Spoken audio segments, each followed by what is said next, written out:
The Indian government assassinated individuals in Pakistan as part of a wider strategy to eliminate terrorists living on foreign soil, according to Indian and Pakistani intelligence operatives who spoke to The Guardian. Interviews with intelligence officials in both countries, as well as documents shared by Pakistani investigators, shed new light on how India's foreign intelligence agency allegedly began to carry out assassinations abroad as part of an emboldened approach to national security.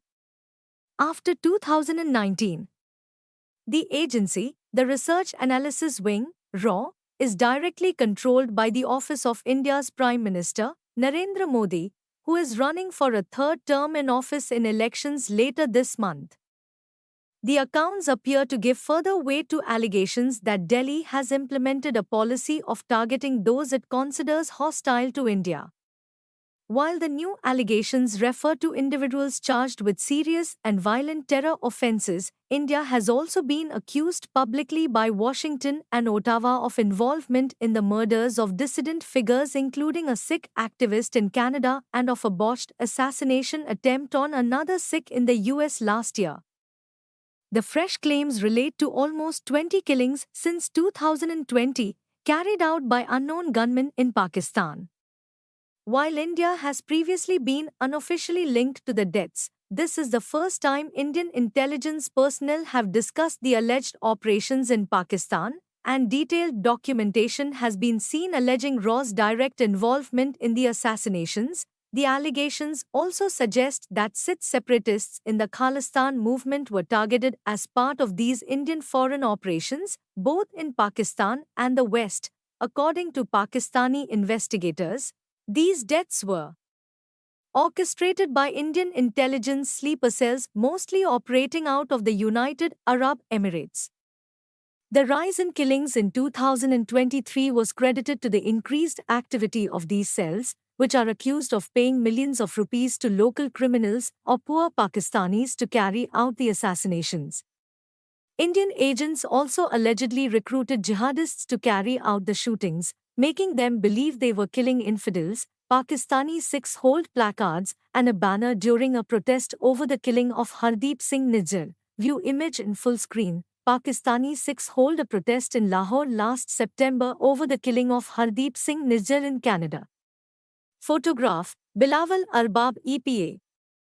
According to two Indian intelligence officers, the spy agency's shift to focusing on dissidents abroad was triggered by the Pulwama attack in 2019, when a suicide bomber targeted a military convoy in Indian-administered Kashmir, killing 40 paramilitary personnel.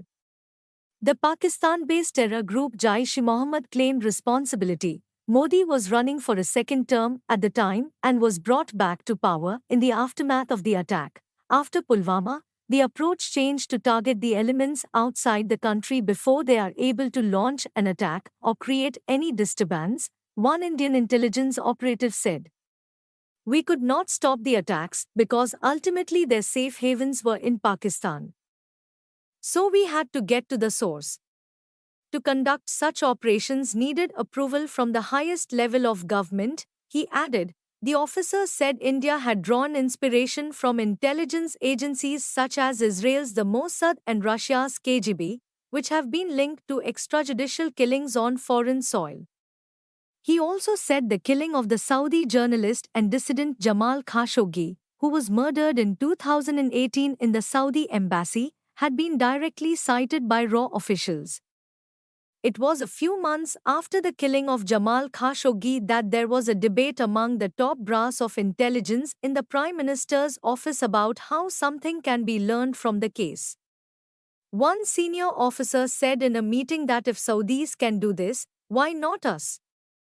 He recounted, what the Saudis did was very effective. You not only get rid of your enemy but send a chilling message, a warning to the people working against you. Every intelligence agency has been doing this. Our country cannot be strong without exerting power over our enemies. Senior officials from two separate Pakistani intelligence agencies said they suspected India's involvement in up to 20 killings since 2020. They pointed to evidence relating to previously undisclosed inquiries into 7 of the cases, including witness testimonies, arrest records, financial statements, WhatsApp messages, and passports, which investigators say showcase in detail the operations conducted by Indian spies to assassinate targets on Pakistani soil. The Guardian has seen the documents, but they could not be independently verified. Pakistani security forces member with gun. View image in full screen. Analysts believe Pakistani authorities have been reluctant to publicly acknowledge the killings. Photograph. Bilawal Arbab EPA. The intelligence sources claimed that targeted assassinations increased significantly in 2023, accusing India of involvement in the suspected deaths of about 15 people, most of whom were shot at close range by unknown gunmen. In a response to The Guardian, India's Ministry of External Affairs denied all the allegations, reiterating an earlier statement that they were false and malicious anti-India propaganda. The ministry emphasized a previous denial made by India's Foreign Minister, Subramaniam Jaishankar, that targeted killings in other countries were not the government of India's policy. In the killing of Zahid Akhand, an alias for the convicted Kashmiri terrorist Jahur Mistri, who was involved in the deadly hijacking of an Air India flight, the Pakistani documents say a raw handler allegedly paid for information on Akhand's movements and location over a period of months. She then allegedly contacted him directly, pretending to be a journalist who wanted to interview a terrorist in order to confirm his identity. Are you Zahid? I am a journalist from the New York Post. Read messages in the dossier shown to The Guardian. Zahid is said to have responded, "For what you are messaging me?" Millions of rupees were then allegedly paid to Afghan nationals to carry out the shooting in Karachi in March 2022. They fled over the border, but their handlers were later arrested by Pakistani security agencies.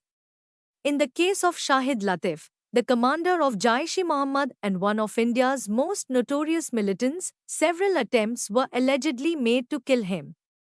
In the end, the documents claim it was an illiterate 20-year-old Pakistani who carried out the assassination in Pakistan in October, allegedly recruited by RAW in the UAE, where he was working for a minimal salary in an Amazon packing warehouse. Pakistani investigators found that the man had allegedly been paid 1.5 M Pakistani rupees, 4,000 pounds, by an undercover Indian agent to track down Latif, and later was promised 15 M Pakistani rupees and his own catering company in the UAE if he carried out the killing.